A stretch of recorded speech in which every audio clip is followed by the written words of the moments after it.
It's the question of questions. Are you getting the most from your voiceover coaching? How do you know when it's time to move on? During our session at VO Atlanta that we did this year called Creating a Full-Time Sustainable Career in Voiceover, we asked people to share their challenges. One couple shared that they pay for coaching for their daughter for every single audition that came in.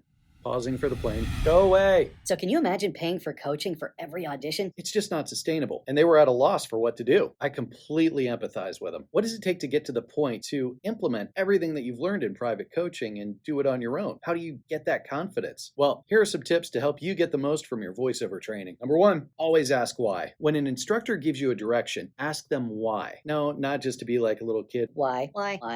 Because I said so. The answer is because taking direction from a great coach may get you to a solid and good read. But if you don't know why, how are you going to replicate it on your own without someone else directing you? Number two, ask your coach or instructor your strengths. It seems like we're always focusing on our weaknesses in voiceover and real life. You need to be reminded of your strengths because you do have them. Why? Well, when those types of auditions come through, you can rest in what you already know and what you bring to the table. This will also help build your confidence. Now, the trick is when you talk to them about your strengths, make sure you write them down so that you can refer back to it later. It's a good reminder to keep that locked away. Number three, and this is an important one, teach what you learn back to your instructor or private coach. Why? Because we retain the highest percentage of what we learn if we teach it back. So if your coach teaches you how to find the point of view in the script, ask them if you can repeat back what they just taught to you to make sure you understand.